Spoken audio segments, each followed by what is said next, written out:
Hey, fellow babies, welcome back to Pachter Factor on SIFTD.net. Hope you are a Patreon patron and you're watching this real time. Thank you for your patronage. If you're not doing that, or even if you are doing that, link your Amazon Prime account to your Twitch Prime account. It's easy. Instructions in the show description. We get paid. You don't have to do anything, and you get the show a week early, so please do that. All right, our question today from YouTube from Paul Rogers, who is the front man for Bad Company. How far in advance do retailers typically allow consumers to place pre-orders for consoles? What's the latest Sony and Microsoft can wait to announce the prices without hurting sales? How likely is it that the prices will leak once retailers have them? How long after retailers have the prices will consumers know them? So the answer is typically they allow pre-orders as soon as the price and the launch date are announced. Typically that happens at E3. And as you know, we didn't have an E3. And back before COVID, when we thought we were going to have an E3, Sony decided to pull out of E3. And I don't know why, because they're lame. I don't get it. But I thought, clearly wrong, that Sony was going to announce the date and the pricing of the PlayStation 5 at GDC. And of course, we didn't have a GDC either. And when we didn't have a GDC, we all thought it was kind of early to cancel it. And we kind of still thought Sony would have an event. And then they didn't have an event.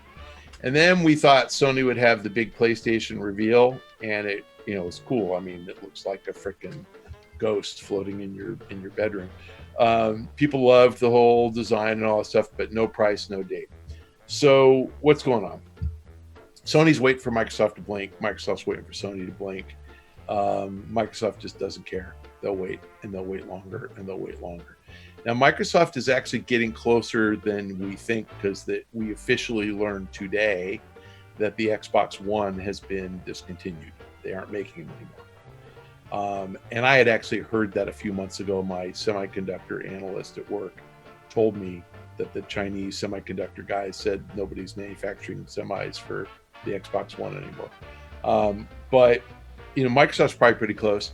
But the answer is typically around first week in June, second week in June, whatever E3 is. Here we are mid-July, and you can't pre-order.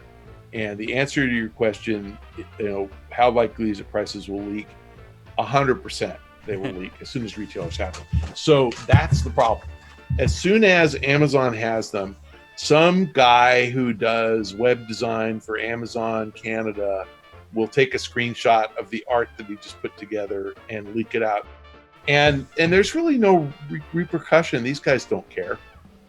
So everybody's keeping it close to the vest. It's kind of stupid because we know the price for the PlayStation is going to be $500. And Sony, I don't think Sony can handle charging less than that. I think that their cost of production is going to be $450 or so.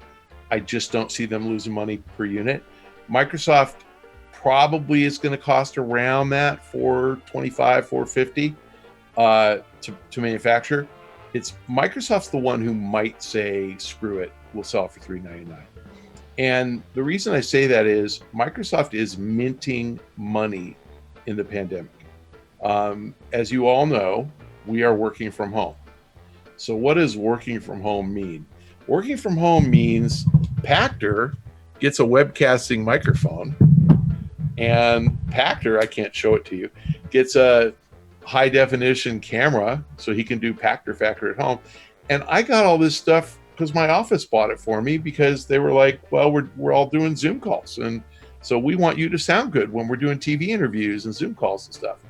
People who didn't work from home already, I did, had to get set up, which means they had to buy Microsoft stuff. They had to buy Office. And that whole setup means Microsoft is selling tens of millions of copies of Office 365.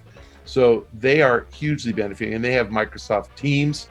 So they're killing it. So here's Microsoft minting money.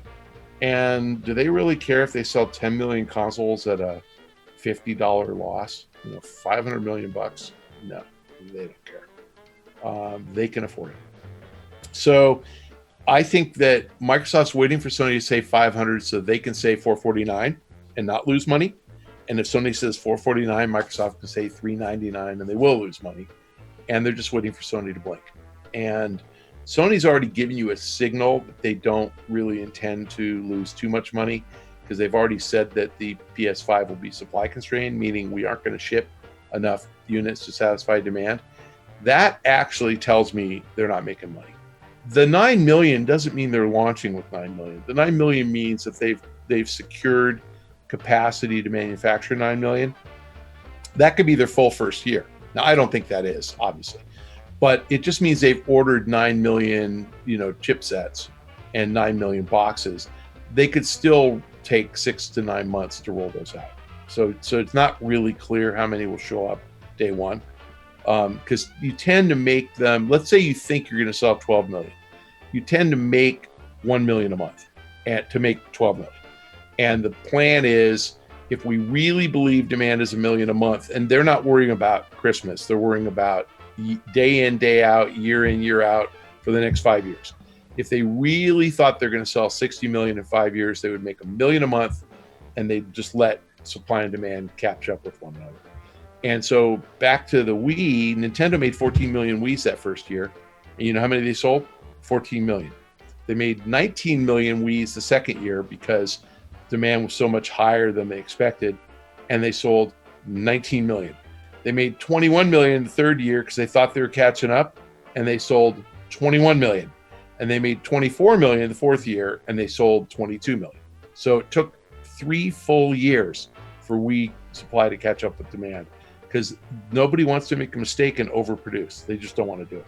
So the 9 million Sony's making, I wouldn't read that much into it, but I did see that report. So who knows? I don't know the answer. I know that they will price it when they're ready to price it.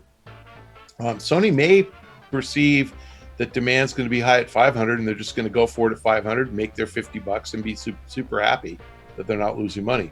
The real question is, what do they do if they charge 500, Microsoft charges 400, and the Xbox outsells the PlayStation 2-1? Then Sony freaks. That's what happened with the Xbox One. Microsoft made the mistake of charging $500, and Sony was brilliant and charged $400, and Sony just kicked their butts.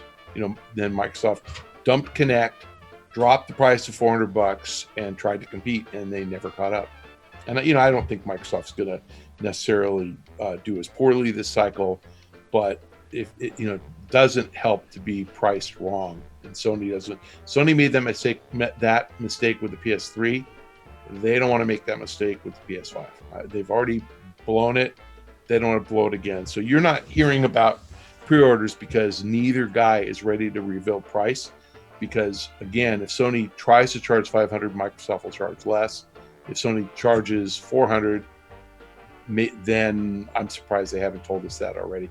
But so I think Sony's hoping Microsoft says 500 so they can say 500, as opposed to, and Microsoft's waiting for Sony so they can undercut them. So it's really interesting.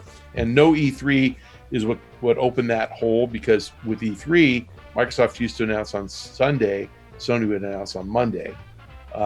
That's why Sony pulled out of E3, so that they could wait for Microsoft to not do anything. Now no E3. It's a really fascinating thing. That's it for today's Pachter Factor. Thank you for joining us, and appreciate your patronage on Patreon. If you are not a patron but you're watching real time, it's because you did link your Amazon Prime account to your Twitch Prime account. Instructions below. If you are watching on YouTube real time, it's because you subscribe to our YouTube channel. Thank you. And if you're watching it late because you're a cheap bastard, please follow me on Twitter @Michael Pachter. See you next time.